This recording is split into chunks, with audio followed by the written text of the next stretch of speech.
கடல்சார் ஆழ்துளை எரிவாயு கிணறுகள் அமைக்கும் நடவடிக்கையை கைவிட வேண்டும் என பிரதமருக்கு முதலமைச்சர் மு க ஸ்டாலின் கடிதம் எழுதியிருக்கிறார். அதனை அண்மை செய்தியாக பார்த்துக் கொண்டு வருகிறோம். கடல்சார் ஆழ்துளை எரிவாயு கிணறுகள் அமைக்கும் நடவடிக்கையை கைவிட வேண்டும் என பிரதமருக்கு முதலமைச்சர் மு க ஸ்டாலின் கடிதம் ஒன்றை எழுதியிருக்கிறார். அதனை மற்றொரு அண்மை செய்தியாக பார்த்துக் கொண்டு வருகிறோம். கடல்சார் ஆழ்துளை எரிவாயு கிணறுகள் அமைக்கும் நடவடிக்கையை கைவிட வேண்டும் என பிரதமருக்கு முதலமைச்சர் கடிதம் ஒன்றை எழுதியுள்ளார். தமிழ்நாட்டின் கடற்கரையோரத்தில் மன்னார் வளைகுடா பகுதியில் மத்திய அரசு எரிவாயு கிணறுகள் அமைக்க திட்டம் எனவும் மத்திய அரசு நடவடிக்கையால் சுற்றுச்சூழல் கடல்வாழ் உயிரினங்களுக்கு பெருத்த சேதம் ஏற்படும் எனவும் வண்டல் படிவுகள் நச்சு கழிவுகள் கடல்வாழ் உயிரினங்களில் அழிவு போன்ற அபாயங்கள் ஏற்படும் எனவும் முதலமைச்சர் மு க ஸ்டாலின் கடிதத்தில் குறிப்பிட்டிருக்கிறார். அதனை மற்றொரு அண்மை செய்தியாக பார்த்துக் கொண்டு வருகிறோம்.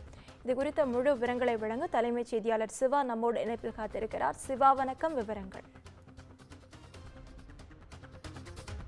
நவீனா, தமிழ்நாட்டினுடைய கடற்கரையோரத்தில் மன்னார் வளைகுடா கடல் பகுதியில மத்திய அரசு மேற்கொண்டிருக்கக்கூடிய கடல்சார் ஆழ்துளை எரிவாயு கிணறுகள் அமைக்கக்கூடிய நடவடிக்கையை கைவிட வேண்டும் என்று பிரதமர் நரேந்திர மோடிக்கு தமிழ்நாடு முதலமைச்சர் மு க ஸ்டாலின் கடிதம் மூலம் வலியுறுத்தியிருக்கிறார். இது தொடர்பாக அவர் எழுதிய இந்த கடிதத்தில் தமிழ்நாட்டினுடைய கடற்கரையோரத்தில் மன்னார் வளைகுடா கடல் பகுதியில மத்திய அரசு மேற்கொண்டிருக்கக்கூடிய கடல்சார் ஆழ்துளை எரிவாயு கிணறுகள் அமைக்கக்கூடிய நடவடிக்கை குறித்து தனது ஆழ்ந்த கவலையை தெரிவித்திருப்பதாக முதலமைச்சர் மு க ஸ்டாலின் குறிப்பிட்டிருக்கிறார். மத்திய அரசினுடைய பெட்ரோலியம் மற்றும் இயற்கை எரிவாயு அமைச்சகத்தினுடைய இந்த ஹைட்ரோ கார்பன் இயக்குநரகம் பெட்ரோலியம் மற்றும் இயற்கை எரிவாயு தொகுதிகளை ஏலம் விடுவதற்கு திறந்தவெளி பரப்புரிமை கொள்கை, அதாவது open acreage licensing policy with round 10, அதாவது 10வது இந்த ஒப்பந்தத்தை அதற்கான அறிவிப்பினை கடந்த பிப்ரவரி மாதம் 11ஆம் தேதி அன்று தொடங்கியிருப்பதாகவும் அந்த அறிவிப்புல காவிரி படுகையில் என்ற ஒரு குறிப்பிட்ட தொகுதிகள் பெயரில்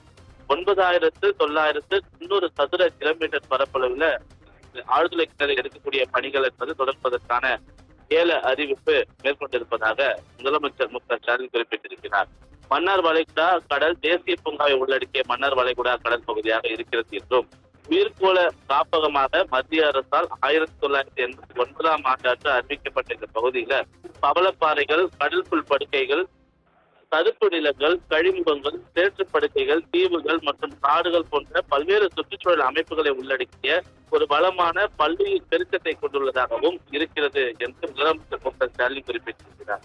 இந்த உயிர்கோள காப்பகம் ராமநாதபுரம் மற்றும் தூத்துக்குடி மாவட்ட கடற்கரையிலிருந்து 560 சதுர கிலோமீட்டர் பரப்பளவில் பறந்து விரிந்து இருக்கக்கூடிய 21 தீவுகள், அது அருகில் இருக்கக்கூடிய பவளப்பாறையினுடைய சங்கிலியை கொண்டிருப்பதாகவும் இது பல்வேறு வகையான கடல் விலங்கினங்களினுடைய புகலிடமாக இருப்பதாகவும் முதலமைச்சர் குறிப்பிட்டிருக்கிறார். தமிழ்நாடு அரசு செப்டம்பர் 2021 அன்றில் பாகிஸ்தான் வங்காள விரிகுடாவில் மிக அரிதான கடற்பசு இனத்தை பாதுகாக்கக்கூடிய வகையில இந்தியாவின் முதல் கடற்பசு பாதுகாப்பகத்தை அறிவித்துள்ளதாக குறிப்பிட்டுள்ள முதலமைச்சர், இது தஞ்சாவூர் மற்றும் புதுக்கோட்டை மாவட்டங்களுடைய கடற்பகுதியில 448 சதுர கிலோமீட்டர் பரப்பளவை உள்ளடக்கியது என்று குறிப்பிட்டிருக்கிறார். அதோடு மட்டுமல்லாமல் இந்த பகுதியில பெட்ரோல் மற்றும் இயற்கை எரிவாயுக்கான அந்த ஆழ்துளை எரிவாயு கிணறுகள் இந்த பகுதியில் எளிதாக இருக்கக்கூடிய ஒரு சூழல், இந்த பகுதியில் எளிதில் பாதிக்கக்கூடிய ஒரு சுற்றுச்சூழல் அமைப்பு, அவற்றுடைய வளமான பல்லுயிர் பெருக்கம் மற்றும் கடல்வாழ் உயிரினங்களுக்கான ஒரு பெருத்த சேதத்தை ஏற்படுத்தும் என்றும் முதலமைச்சர் மு க ஸ்டாலின் குறிப்பிட்டிருக்கிறார். எனவே இந்த கடல் ஒட்டுமொத்த பாதுகாப்பினை சீர்குலைக்கக்கூடிய வகையிலான இந்த அறிவிப்பின் உடனடியாக திரும்பப் பெற வேண்டும், ரத்து செய்ய வேண்டும் என்று முதலமைச்சர் மு க ஸ்டாலின் பிரதமர் நரேந்திர மோடிக்கு எழுதியிருக்கக்கூடிய இந்த கடிதத்தில் குறிப்பிட்டிருக்கின்றார். விவரங்களுக்கு நன்றி சிவா.